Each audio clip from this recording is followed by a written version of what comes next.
Welcome to the DFS pregame show here on RotoGrinders. I'm Jordan Cooper, a.k.a. BlenderEd, Blender HD if you want to follow me on Twitter.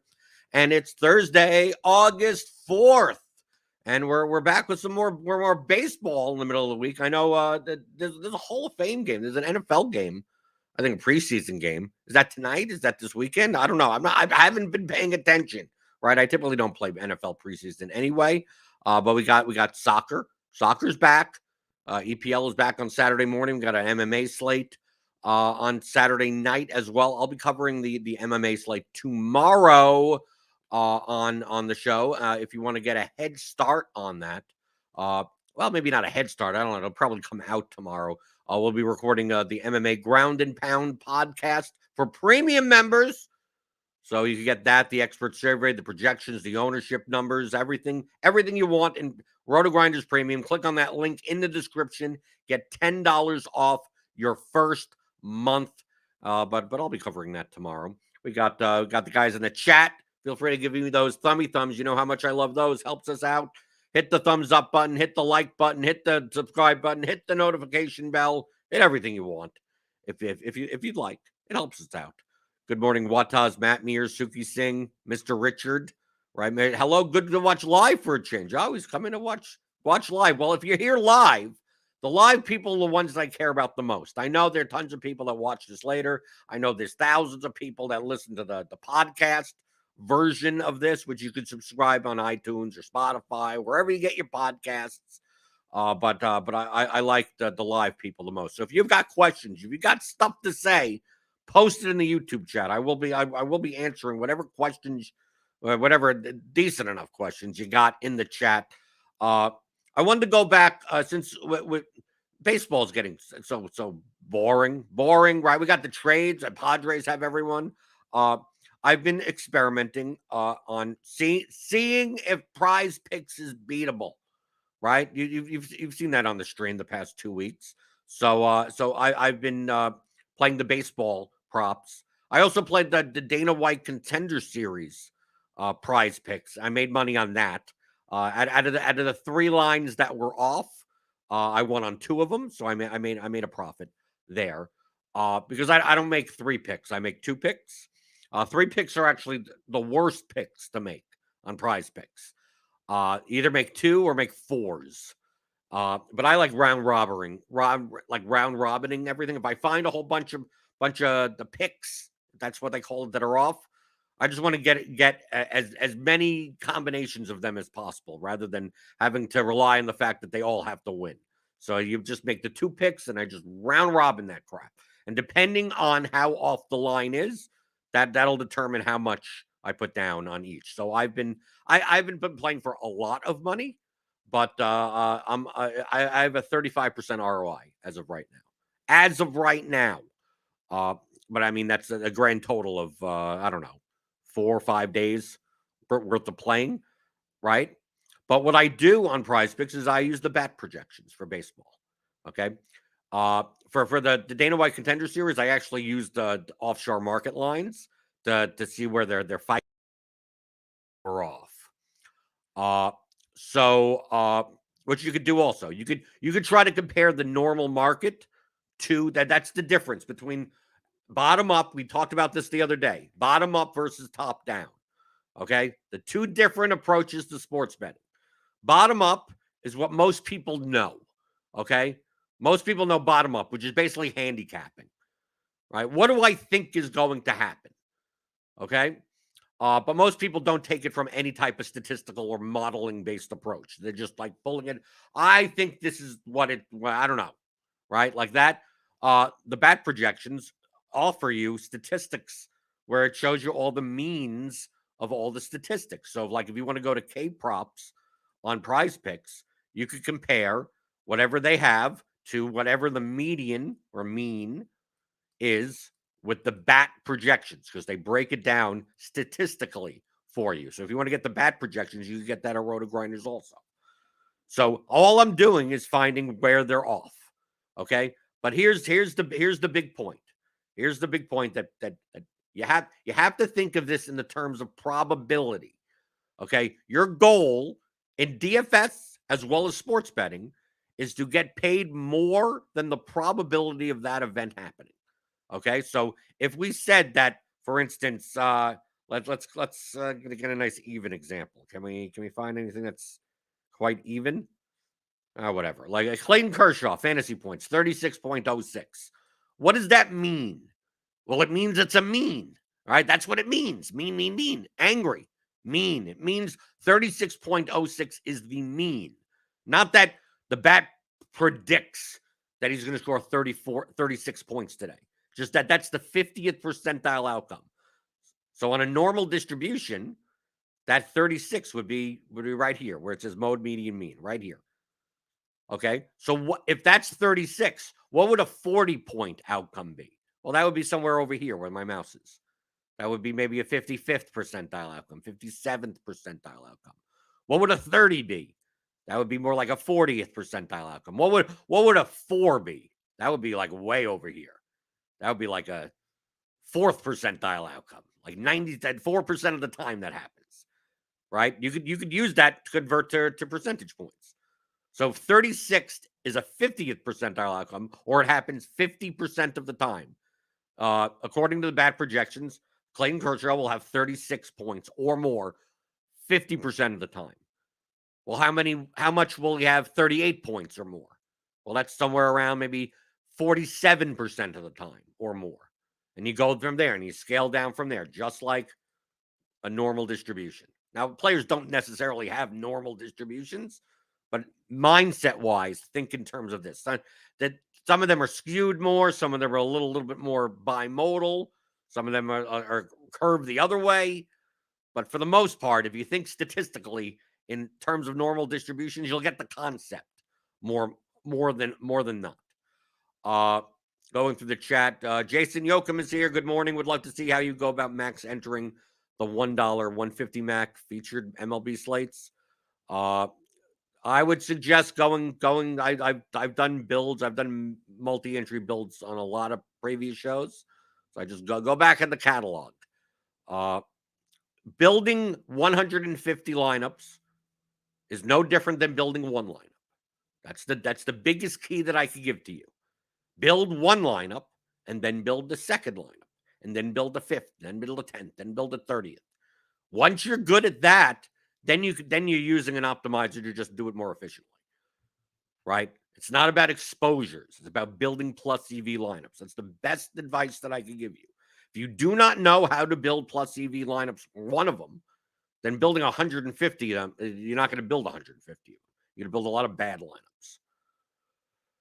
Or you're going to think you're going to build a lot of them, and out of your 150, 130 of them are bad.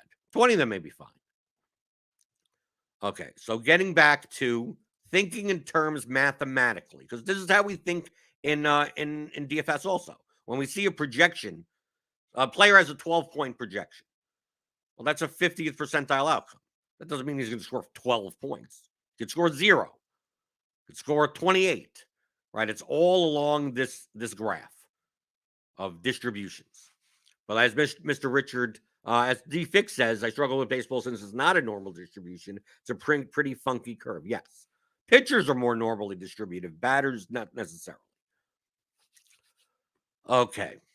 So, being that said, if you were getting paid, let's use Clayton Kershaw as an example. If you were getting paid even money, let's knock out this 0.06. You just call it 36. Clayton Kershaw's mean is 36. If you were getting paid even money, 1-to-1, on over under 36, that would be a zero EV bet. You're getting paid 1-to-1, which is 50%, right? 50% of the time you win, 50% of the time you lose. You're putting up $100, you're winning $100. So if the over under was 36 and it was even money, that bet would be neutral.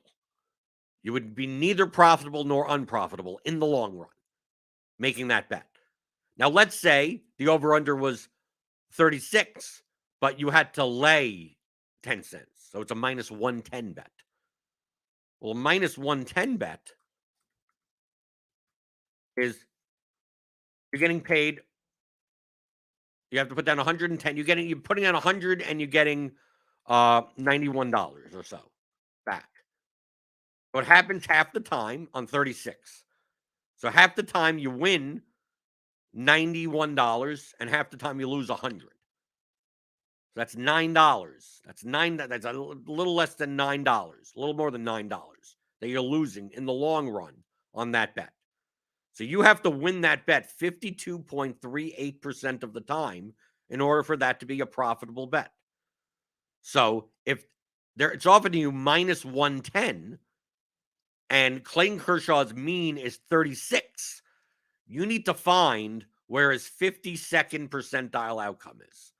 52.38 percentile outcome on this curve.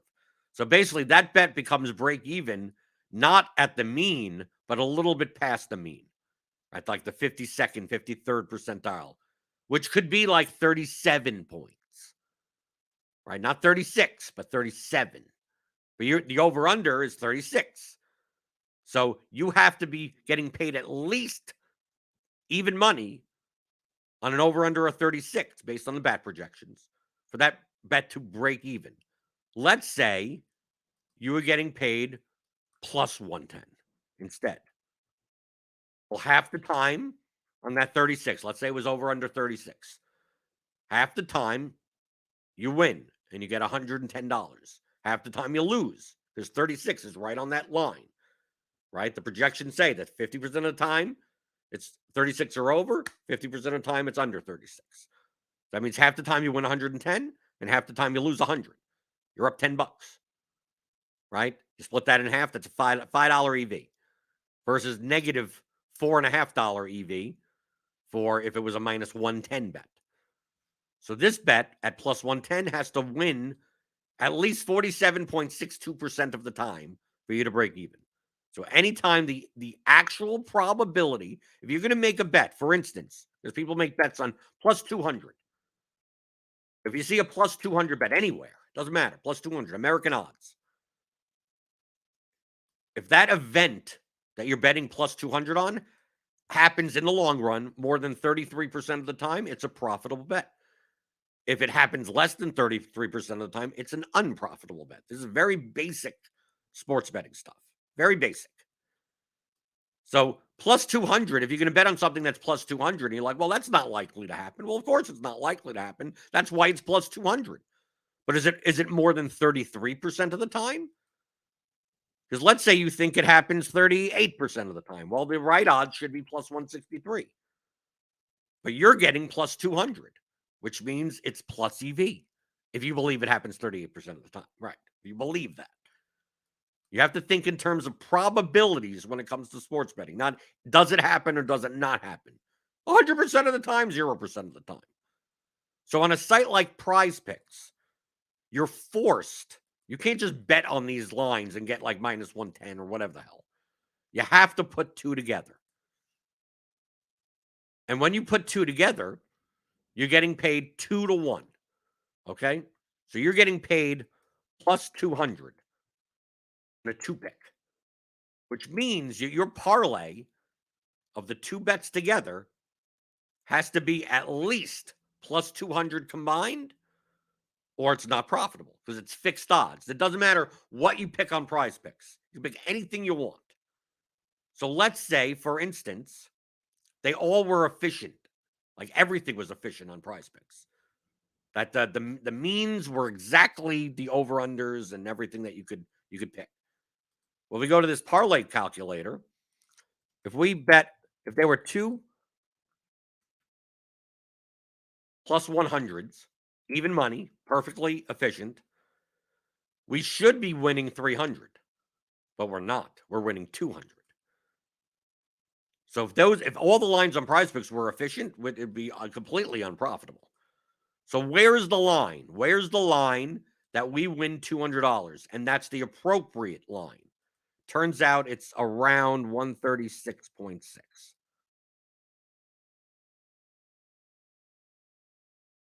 Okay.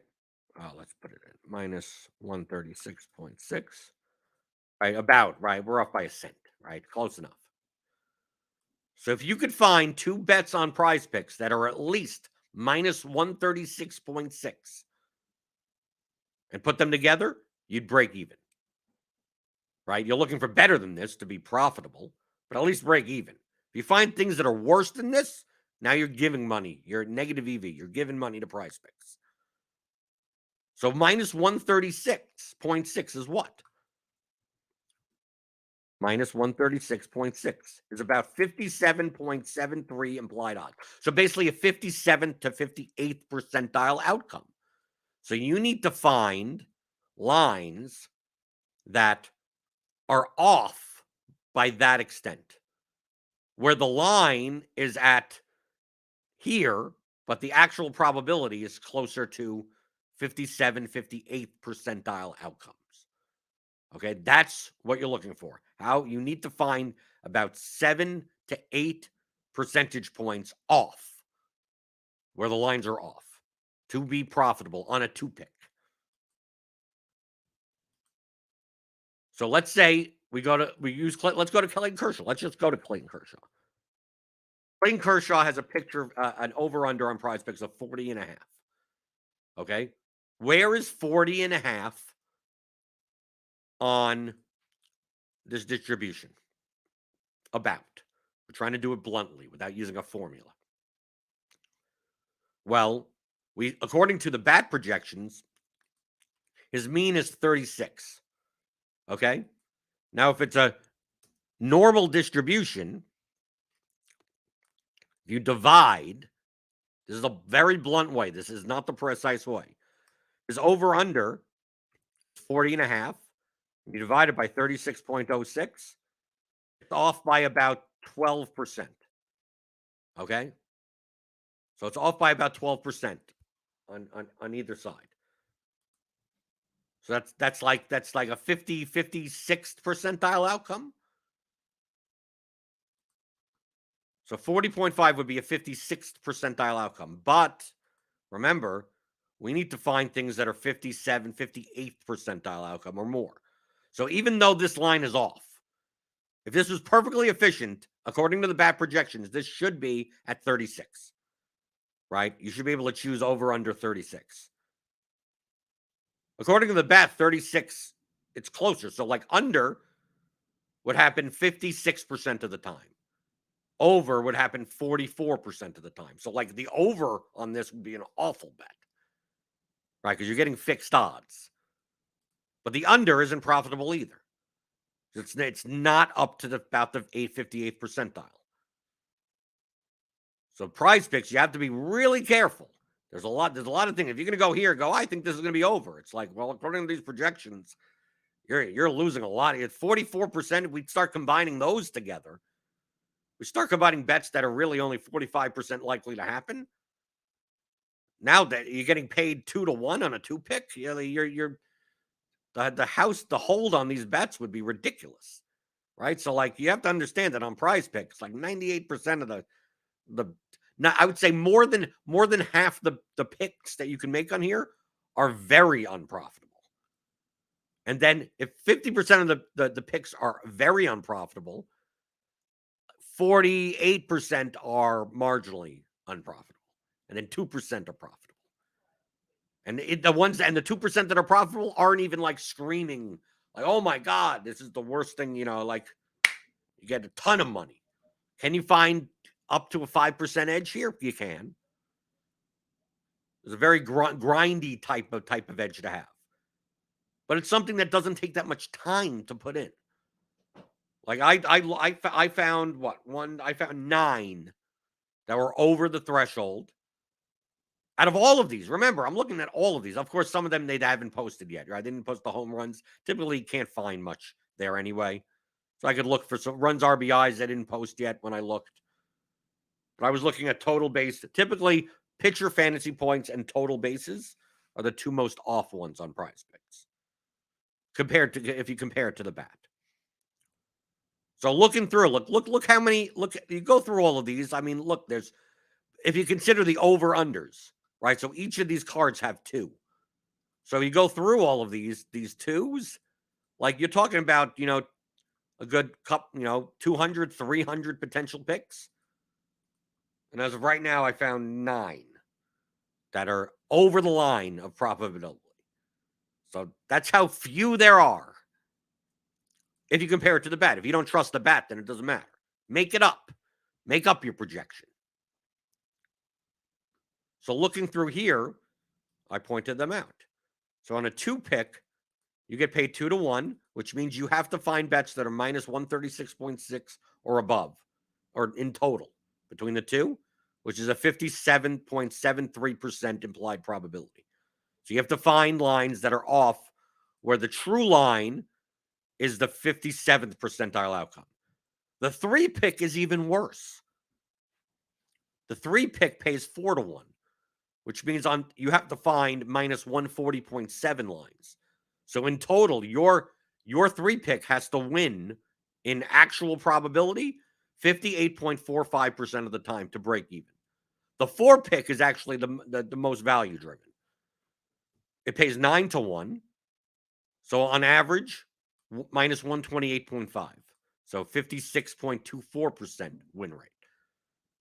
So if you want to make 4 picks, make 4 picks as long as you find 4 bets that are minus 128.5 or more. Which is not that it's not easy. It's not easy to. Of course, all four have to win. But if you're playing in the long run, you will be profitable with that bet. You could do the 2 picks also. Like it's hard logistically to round robin a whole bunch of 4 picks. Even with what 1, 2, 3, 4, 5, 1, 2, 3, 4, 5, 6, 7, 8, 9. Oh, I found 10. So here are the 10. So let's say we go to Manoa, for instance. I marked it down as a 30% difference. So Manoa here, we go to Manoa, has a pitcher fantasy score of 36.5. Now, PrizePicks uses FanDuel scoring. So I could go to the bat, FanDuel projections, and I go to Manoa. 27.72 is the median, or the mean. It's close enough. So 50% of the time, he scores 27.72 or more. But PrizePicks has it at 36.5. So where on that normal distribution line is 36.5 when the middle is 27.72? Well, that's past the 58th percentile. Right? We're talking about now a 65th percentile outcome. Okay? 65th percentile outcome, if we go to our converter, go to a 65th percentile outcome, this is a minus 185. Okay, so this Manoa under is off by 30% in the unders direction. And that's where all these 1 point whatevers. Like we have Vote here. Vote in the bat projections. He's not projected to start even. Right? He's actually not even in for the A's. Right? He's not in our projected lineup, but PrizePicks has a line for total bases on Vote. The bat has him at 1.49 total bases as a median. Well, his over-under is half. It just as a hit, right? Any.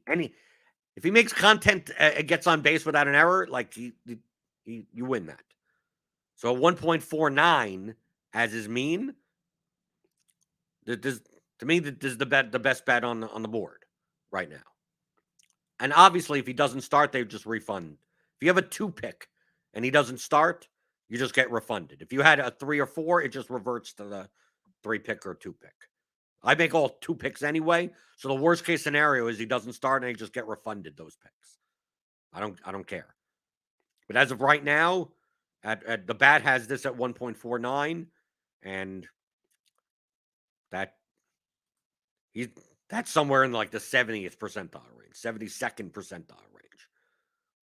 Yet, the over-under is 0.5. The over-under should be 1.5.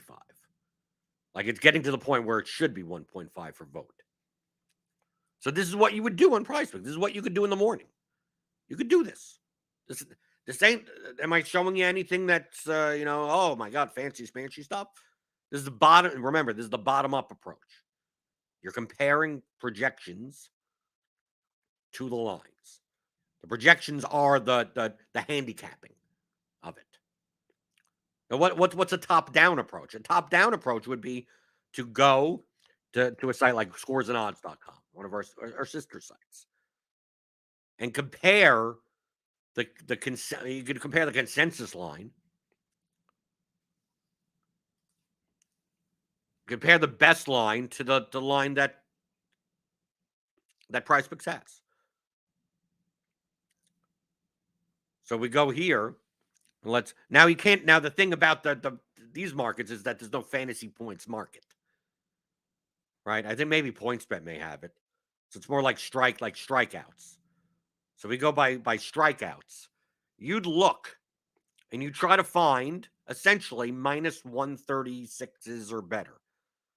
Like you'd see here, the under on Clayton Kershaw strikeouts at 6.5. We go to Kershaw's at 6. Let's go to something that I don't want to. How do you weigh a half a strikeout? That's a little bit more complicated. So we go to let's say Zach Thompson, 3.5 strikeouts. We find Zach Thompson, 3.5. Okay, so the best line right now is minus 120. So that's not good enough. Best line on the under is plus 105. No, we need to find minus 135s or better. So you're Jacob Junis. Let's see what is Junis? 4. Okay, this is gonna be a little bit tougher. So 4 strikeouts right here. And we go to scores and odds. Over 3.5, under 4.5. Yeah, this is probably a minus 115, right? Because these are different numbers. Like 4 is right in the middle. Over 3.5, minus 165, but we're not getting 3.5. We don't win on a 4. 4 is a push on PrizePicks. Under 4.5 is minus 156. So this 4 is probably a minus 115 or so type of bet. Johnny Cueto, under 4.5, minus 140. PrizePicks. What does PrizePicks have Cueto? 4. Okay. Probably still not good. Like a lot of the strikeout ones aren't good. We had Arcady yesterday was actually worked out. They actually moved the line. I got it early at 4, and then they moved it up to 4.5. But that was a good one yesterday. So you could do this. You could just compare like the best lines and go, okay, Jansen Junk. You could go through and you go, okay, Miles Mikolas, 5.5. I'm assuming PrizePicks has 5. Let me guess. Oh, 4.5. Okay, so here we go. 4.5 strikeouts from Mikolas. Okay. So what is the consensus line? 4.5 minus 150. So at BetMGM, this bet right now is minus 150 at 4.5. According to the bat projections, here's a K prop K of 5.22. So that goes along with it. So if you wanted to use the consensus line of minus 150, because we're looking on PrizePicks for bets that are minus 135 or higher. So right now on the market, you could get this at minus 150, which makes it, from a top-down approach, even if you didn't have projections, if you believe in the efficient market hypothesis that the market is efficient, you go, well, here, like all these other bets could be minus 115 on the market currently, or minus 110, or minus 120 or something. That Mikolas one is a minus 150 on the over, right? We got the over there, right? Let's go back. Right, Miles Mikolas bet now 4.5 minus 150 on the over against the Cubs. Jeffrey Springs, let's see, what's his prop? Springs 5. What do we have here? 4.5, 5.5. Yeah, by the time you even that out, that's going to be like a minus 120. So you could just look through here. Just go, did I Musgrove? Let's see. Musgrove. What do we have for Musgrove? Or Woodruff? Those are all 7s, right? So this is going to be in the middle of these two. So Musgrove on strikeouts, 6. Take a look here. 6 in between. Yeah, you're not going to get minus 135 in the middle. So you could do this. You could do it this way.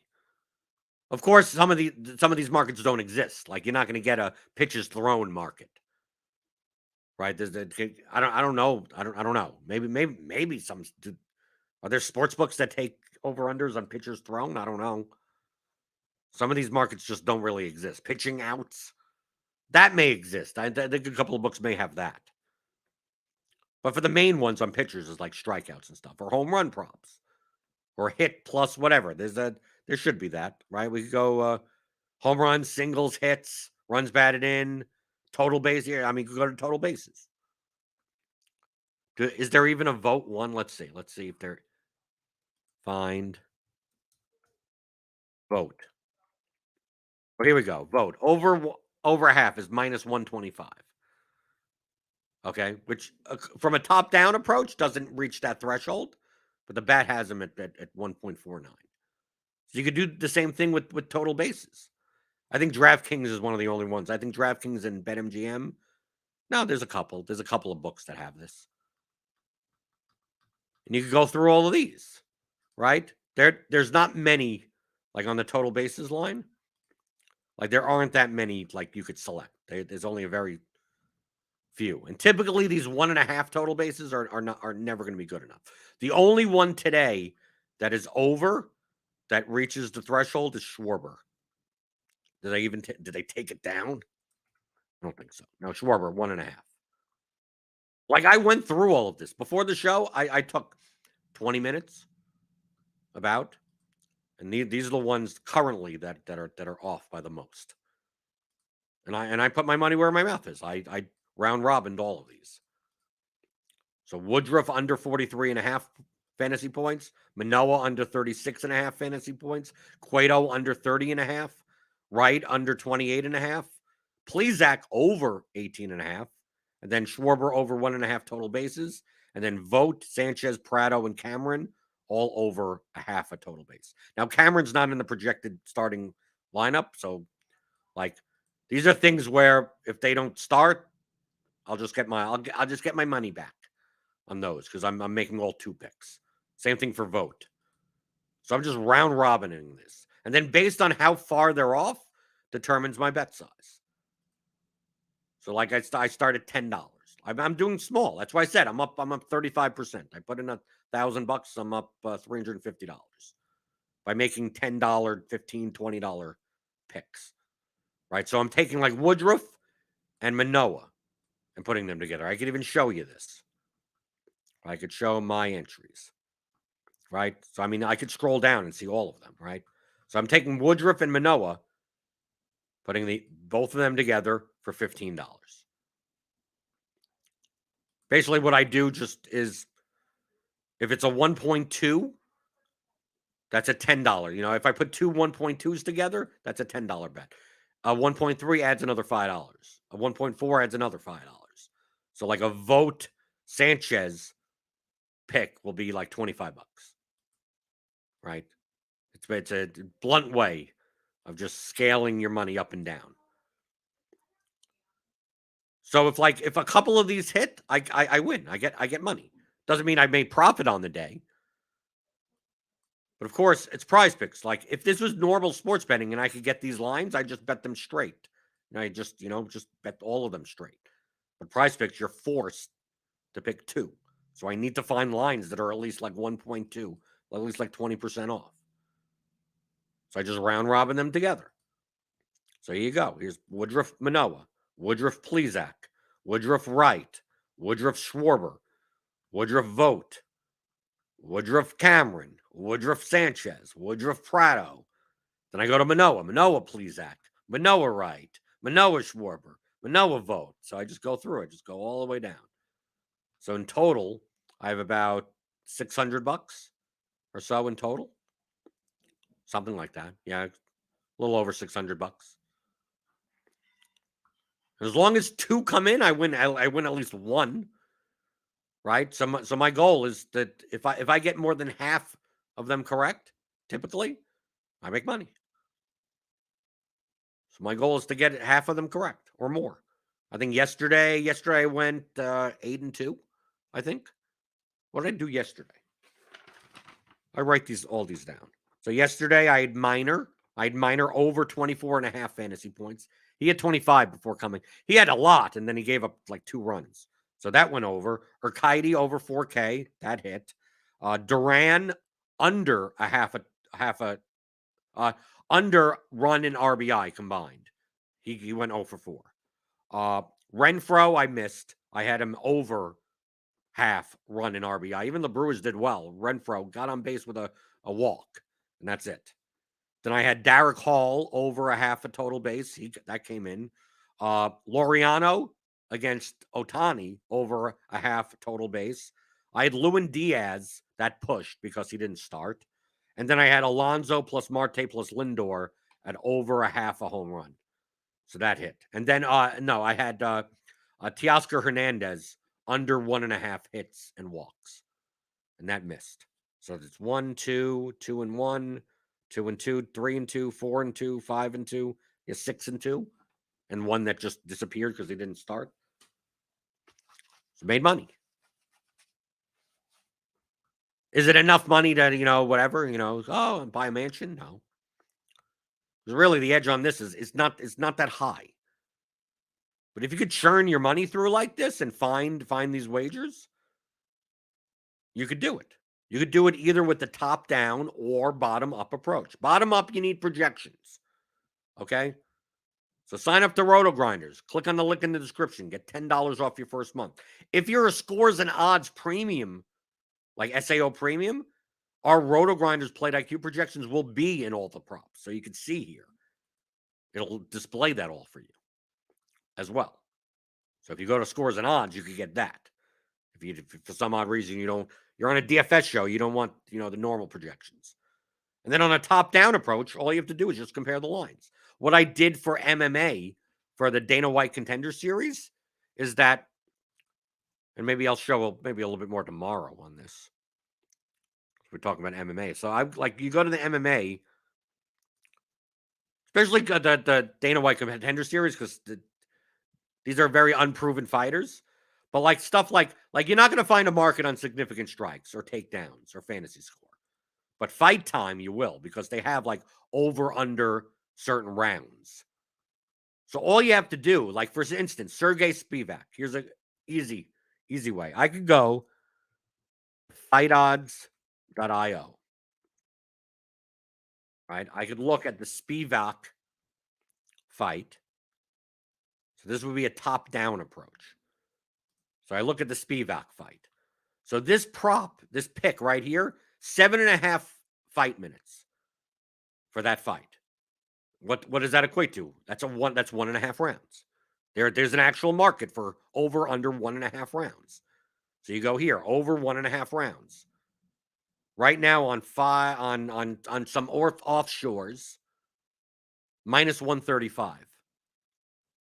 So this is right at the cusp. Over 1.5 in the market right now is getting close to that one. Remember, we need to find minus 136 or so. So it's getting close. If these were minus 140s, now we're in the profitable range. So as of right now, this over is getting close enough where you could pair, as long as you find something else to pair it with that's minus 136.6 or above, you'd be fine. So that's a top-down approach. I'm not doing anything other than, well, what's the consensus line? It's a little bit harder when some of these fight times are exactly you're not gonna you find over and under 1.5 and 2.5, but not. You're gonna have to find a fight does not start round 3, right? Because let's say Josh Quinlan, for instance, 10 minutes of fight time. That's 2 rounds. So if the fight starts round 3, it's over, right? That's an over. If the fight doesn't start round 3, it's an under. So find that market. Find market of fight does not start round 3. That market may not even be out yet. I mean, maybe one or two books have that type of line. So that's what you'd be looking for. This McKinney one is really tough because it's 4 minutes of fight time. So it's like you can't even go by round one odds. It's like if he finishes him with 30 seconds left on the clock in the first round, that's an over. So this is hard to do a top down approach. There's no market for that exact minute. But either way, this is beatable. If you're judicious, you have to be absurdly judicious. But the fact that I could find some, I mean, the fact that I could still find some, you do it 20 minutes in the morning. You do it for some beer money. I don't know how much money you could end up getting down on this. That's the one thing I don't know. Doesn't seem like they would limit you, but I don't know. I'll let you know. I'll hopefully I'll get to the point where they'd have to consider doing that. But I'm not betting that much. I'm assuming if I don't even know what the max is here. $500, maybe. Maybe at that point they'd start to see that picking off bad lines. But if you want a nice 5% return, I mean, let's say you put $500 into play every day on Prize Picks. You get a 5% return on average. And that's $25.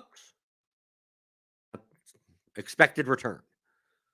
For doing what? 20 minutes worth of work. Something like that. Maybe check throughout the day. Maybe they moved something or something like that. And they have all these sports. It's like it's not just baseball. Maybe you find stuff in PGA. Who knows? I haven't looked. This is technically considered DFS. Prize Picks is technically DFS. But I've been highlighting this a lot. One, because I've been experimenting, doing well with the experimentation, and then coming back and sharing my results and showing you how you could do the same thing. That I shouldn't have to come in the morning and say, these are off. Right? You could do it yourself. Right. I don't need to make the picks. You can make them for you. You could find stuff then, you follow the WNBA and you have a projection model or something like that, or you want to do the top-down approach and compare to the market, go do it. Soccer, tennis, Call of Duty. I don't even know what LAX is. Laxatives. If you play the laxative sports, is that a farting competition? I don't know. Go there and see. NASCAR. I mean, obviously when NFL comes around, KBO, get the Korean Baseball League. Go here. I don't even WNBA first. Okay, that's first out. I don't even know what that was. NFLP for the PP. I don't know. I don't know what that means, but whatever. There's a ton of stuff here. I'm not giving you the fish. I'm teaching you how to fish. You could fish everywhere else here, but you gotta find the right lines. That's the key. It's not about what you think is going to happen. Just find the right lines. You pair together two lines, there are at least 57, 58% implied probability or more. You will be profitable doing this. Will you be profitable enough to buy a mansion? No. But if you want to, if you're on a small bankroll, why not? You're not competing against anyone. You're competing against Prize Picks, essentially. So you don't even have to worry about, I have to beat this other guy. No, you don't have to beat anyone. Oh, lax is lacrosse, they're telling me in chat. What? I never knew it was called lax. Is that common? Call it LAX, lacrosse? Because of the X is like a cross. Okay, I get it. I get it now, people. I get it. Give me a thumbs up for realizing that. Give me a thumbs up. Give me a like on the way out the door, right? Want to go over this. We're going to do MMA DFS stuff tomorrow. Obviously, this show is all over the place, right? It's the DFS pregame show. Sometimes we cover this. Sometimes I do that, right? We got football coming around, NFL. Maybe we'll look at some preseason showdown stuff. I don't know. I don't think I'm going to play it, but we can take a look and see if what's going on. I'll answer anything. It's your show, essentially. You come in the morning, you want to talk about something. Perfectly fine. But they'll cover there's a 3-game early slate. That's one thing, and then there's an 8-game late main slate later tonight. Tune in 5:00 Eastern. Click on that notification bell. You'll know when they go live, right? They'll be covering you the MLB, and then go right into crunch time. I think there's some weather stuff that we have to look at. Roth will be on for that. And if you want, if you're not even on Prize Picks, you know what you should do? You want $100 for nothing? You want free $100? I'm going to tell you. Right? I'll save this all the way to the end. I saved the secret to the end. You want just a free $100? Just free, just nothing. Right? Just go to Prize Picks. You make an account and use the promo code Grinders, and they'll match your deposit up to $100. So deposit $100, you get $100. It goes in your promo. You have to roll through it.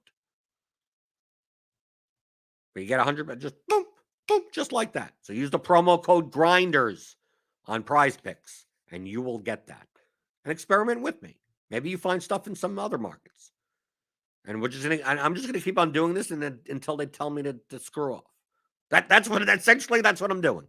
I'm going, can I do this long? And how long can I do this before they tell me to screw off? Because obviously the longer I do it, the more I'll now, instead of $10, it'll be $15, it'll be $20, and scale it up from there. Right? Go like that, and then once I'm up to $200, $300, maybe they'll tell me to screw off. I don't know. I don't see it on Twitter or anything. People are like, I'm limited on Prize Picks. I don't know. Are people limited on? Let me know. If you're limited on Prize Picks, let me know. I want to know. I want to know when this ends. I would think they get enough people to. I mean, like 98% of these things are horrible to pick. They're horrible. So, I mean, they have to be making tons of money on enough horrible people that they wouldn't mind me making a couple of $100 a day doing this. But I don't know. I could be mistaken. Maybe they just want to profile me and get the hell out of here. But we'll see. We'll see. I'll do the $10s and $15 and the $20 or whatever. And you could see once you find a bunch, I'm round robining them. It's not like it's like, oh well, you're only making $10, $15 a pick. Yeah, but I'm pairing them with like 10 other picks also. So technically, I'm doing like $150 each on all of them combined, like that. And then you roll it around. Right? You go through it. It's not like the only way I could lose like $600 today is if all of them lose. No. Actually, out of the what do I have? 1, 2, 3, 4, 5. I've what, 10? If 9 lose, I lose it all, right? Because if I win one, it's going to be paired with a loser. So it's not even something where you're going to lose all your money. Of course, if you win them all, it's not like you could win $50,000 or anything, right? But still, you're getting paid decently, right? I made like what, $200 yesterday or something? Something like that. The day before I was down. And go up and down. Especially if it doesn't take that much time. If this took a lot of time, I would never even have did for what, a 3 to 5% ROI, I would never do it. DFS gives me more of an ROI than that. But for 20 minutes a day, you open up, especially early, because you want to make sure that the lines, they may put up a bad line or something like that. Their Kaidi line yesterday, right? If you got in early on that, you got the over 4, and then they moved it like 2 hours later to over 4.5. Now he struck out 10, so it didn't even matter. I think he struck out 10 or 11, something like that. Didn't even matter, but the bat had him at like 5.5 strikeouts, and the line on Prize Picks was 4. So I just. Let me bet that and round robin with everything else. So yeah, show you a little bit more on Prize Picks. And this month is kind of going to be a smorgasbord of stuff. We'll be talking baseball, we'll be talking football, soccer, MMA, preseason stuff. Hey, if you want to talk WNBA, I don't know. Do we have WNBA projections? I think maybe. Do we? Do we even do that? Do we do that? Yes, we even have WNBA projections. Right. You want to talk Madden Sims? Fine. I don't mind. James has come on before. We've talked Madden Sims before. Because that's what we do. We focus on strategies, profitable strategies, no matter what the daily fantasy game is. So hit that thumbs up button on your way out the door. Hit the subscribe button if you're new here. Hit the notification bell to know when we go live later today, 5 p.m. Eastern for Grinders Live. 6:20, 6:25, crunch time. It's the same stream. Just stick on the line.